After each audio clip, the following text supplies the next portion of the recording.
आकाशवाणी मुंबई.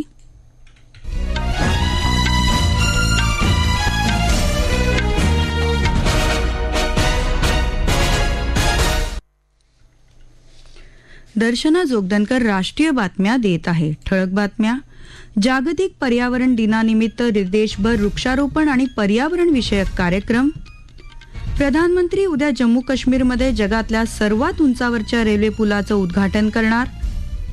अमेरिकेतल्या हार्वर्ड विद्यापीठात परदेशी विद्यार्थ्यांच्या विजावर निर्बंध घालणारी अधिसूचना जारी. आणि सिक्कीममध्ये भूस्खलनामुळे अडकून पडलेल्या 63 पर्यटकांची सुखरूप सुटका. आसाममध्ये पूरस्थिती अद्याप गंभीर. देशभरात आज जागतिक पर्यावरण दिवस साजरा केला जात आहे. पर्यावरण रक्षणाबाबत जागरूकता आणि प्रत्यक्ष कृतीला प्रोत्साहन देण्यासाठी हा दिवस साजरा केला जातो.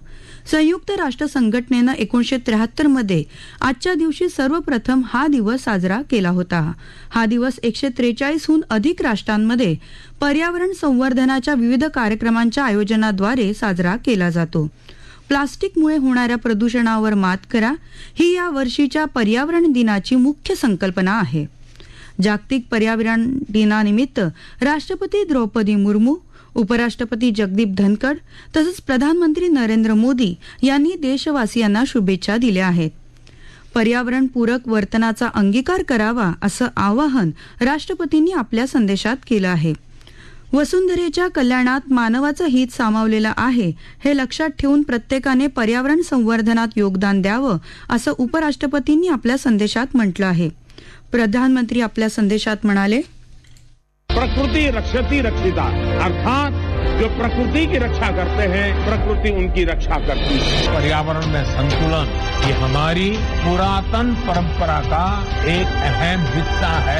हमारे यहाँ कहा गया है यत् पिंडे तद ब्रह्मांड, यानी जो पिंड यानी जीव में है वही ब्रह्मांड में है.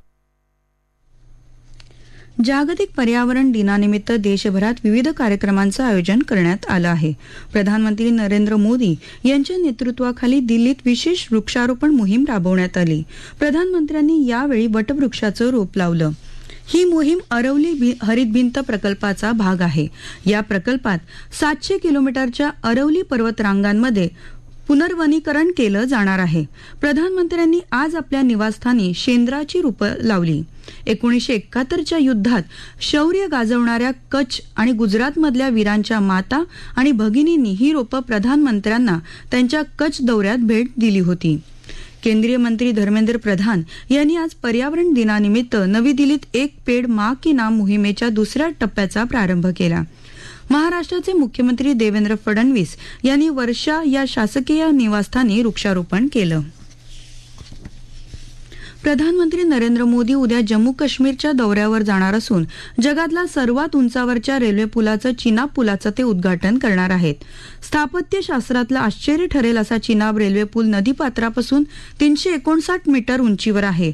हा 1315 मीटर लांबीचा पूल पोलादी कमानीवर तोललेला आहे. भूकंप आणि सोसाट्याच्या वाऱ्यांना तोंड देण्याच्या दृष्टीनं सक्षम केलेला आहे. या पुलामुळे जम्मू आणि श्रीनगरमधील संपर्क आता वाढू शकेल. त्याचबरोबर अंजी या देशातल्या पहिल्या केबल स्टेड रेल्वे पुलाचं उद्घाटन तसंच कटरा इथं 46,000 कोटी रुपयांपेक्षा जास्त किमतीच्या अनेक विकास प्रकल्पांची पायाभरणी, उद्घाटन आणि लोकार्पण ही प्रधानमंत्र्यांच्या हस्ते होणार आहे. प्रधानमंत्री नरेंद्र मोदी यांच्या नेतृत्वाखालील केंद्र सरकारला 11 वर्ष पूर्ण झाली असून या कार्यकाळात देशातल्या आज जनतेची आर्थिक क्षमता सुधारण्यासाठी प्रधानमंत्री आवास योजना, प्रधानमंत्री उज्ज्वला योजना, जनधन योजना आणि आयुष्यमान भारत यासारख्या विविध योजना शासनाने सुरू केल्या. या योजनांचा लाभ 25 कोटीहून अधिक जनतेनं घेतला असून देशातल्या पायाभूत सोयी सुविधा आणि स्वावलंबी भारत निर्माण करण्यावर केंद्र सरकार जोर देत असल्याचं प्रधानमंत्री नरेंद्र मोदी यांनी सामाजिक माध्यमांवरील पोस्टमध्ये म्हटलं आहे. देशातली जनगणना 1 ऑक्टोबर 2026 पासून सुरू होणार असल्याचं केंद्रीय गृह मंत्रालयानं सांगितलं आहे. ही जनगणना 2 टप्प्यात होईल. 1 ऑक्टोबर 2026 पासून जम्मू काश्मीर, लडाख, उत्तराखंड आणि हिमाचल प्रदेशमध्ये जातनिहाय जनगणनेला सुरुवात होईल तर 1 मार्च 2027 पासून देशातल्या उर्वरित राज्यांमध्ये जनगणना सुरू होईल. भारतानं दहशतवादाविरोधात घेतलेल्या भूमिकेबद्दल जगाला सांगण्यासाठी गेलेल्या 7 शिष्टमंडळांपैकी 5वं शिष्टमंडळ आज भारतात परतलं आहे. काल यापैकी 4 शिष्टमंडळं देशात परतली.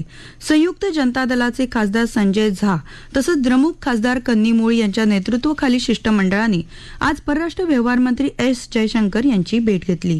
काँग्रेस खासदार शशी थरूर यांच्या नेतृत्वाखालच्या शिष्टमंडळानं अमेरिकेतले अग्रणी तसंच वरिष्ठ अधिकारी आणि भारतीय समुदायाबरोबर घेतलेल्या बैठकांमध्ये भारतानं दहशतवादाविरोधात घेतलेल्या भूमिकेचं जोरदार समर्थन केलं.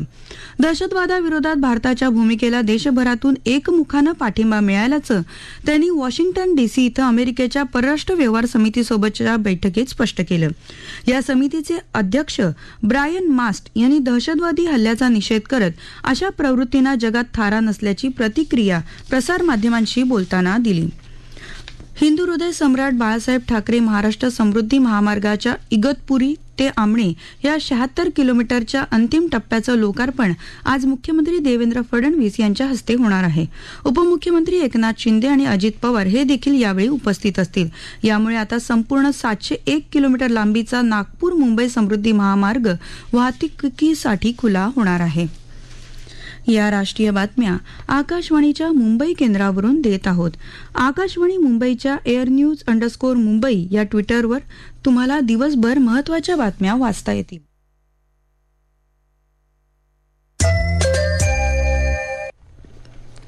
राष्ट्रीय बातमीपत्रात आपलं पुन्हा एकदा स्वागत.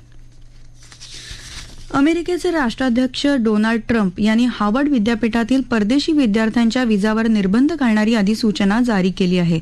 या अधिसूचनेअंतर्गत विजावरील तात्पुरत्या 6 महिन्याच्या निलंबनाची आणि आवश्यकता वाटल्यास निलंबनाचा कालावधी वाढवण्याची तरतूद आहे.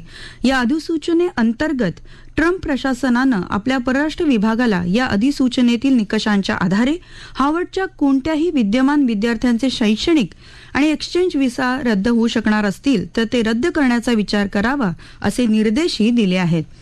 दरम्यान ट्रम्प प्रशासनाची ही आणखी एक बेकायदेशीर तसंच प्रतिशोध घेणारी कृती असून यामुळे हार्वर्डला पहिल्या घटना दुरुस्ती अंतर्गत असलेल्या अधिकाराचं उल्लंघन होत असल्याची प्रतिक्रिया हार्वर्ड विद्यापीठानं दिली आहे. विद्यापीठ यापुढेही आपल्या आंतरराष्ट्रीय विद्यार्थ्यांच्या संरक्षणाची जबाबदारी पार पाडत राहील असंही विद्यापीठ प्रशासनानं स्पष्ट केलं आहे. भारतासह जगभरातले हज यात्रेकरू आज सौदी अरेबियातील हज यात्रा करत आहेत. मीना इथे काल पोचलेल्या यात्रेकरूंच्या 5 दिवसीय प्रत्यक्ष हज यात्रेची सुरुवात कालच झाली.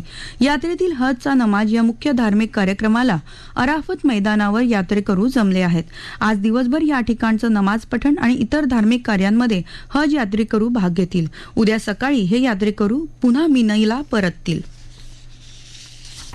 बेंगळुरूच्या चिन्नास्वामी जवळ पक्षपाती चौकशी करण्याचे निर्देश राज्यपाल थावरचंद गहलोत यांनी राज्य सरकारला दिले आहेत. या प्रकारची न्यायालयीन चौकशी व्हावी अशी मागणी माजी मुख्यमंत्री बसवराज बोम्मई यांनी केली आहे. या दुर्घटनेत मृत्युमुखी पडलेल्यांची संख्या 11 झाली आहे तर 23 जण जखमी झाले आहेत.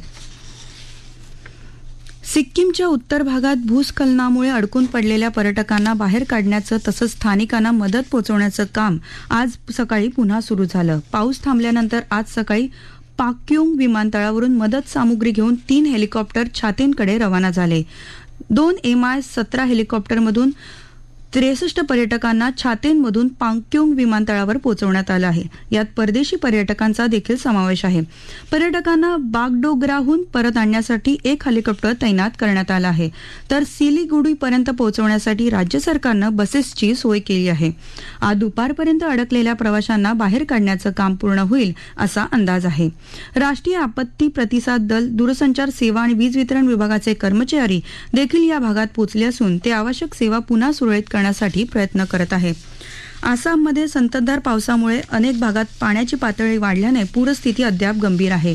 राज्यातल्या ब्रह्मपुत्रा, बराक, बुरी, दिहिंग, कोपिली, सेनई, कटखल या नद्या धोक्याच्या पातळीवरून वाहत आहेत. ठळक बातम्या पुन्हा एकदा. जागतिक पर्यावरण दिनानिमित्त देशभर वृक्षारोपण आणि पर्यावरण रक्षणाचे कार्यक्रम. प्रधानमंत्री उद्या जम्मू काश्मीरमध्ये जगातल्या सर्वात उंचावरच्या रेल्वे पुलाचं उद्घाटन करणार. अमेरिकेतल्या हार्वर्ड विद्यापीठात परदेशी विद्यार्थ्यांच्या विजावर निर्बंध घालणारी अधिसूचना जारी. आणि सिक्कीममध्ये भूस्खलनामुळे अडकून पडलेल्या 63 पर्यटकांची सुखरूप सुटका. आसाममध्ये पूरस्थिती अद्याप गंभीर. याबरोबरच आकाशवाणी मुंबई केंद्रावरचे हे राष्ट्रीय बातमीपत्र संपलं. पुन्हा भेटूया 3 वाजता आकाशवाणी मुंबईच्या प्रादेशिक बातमीपत्रात. नमस्कार.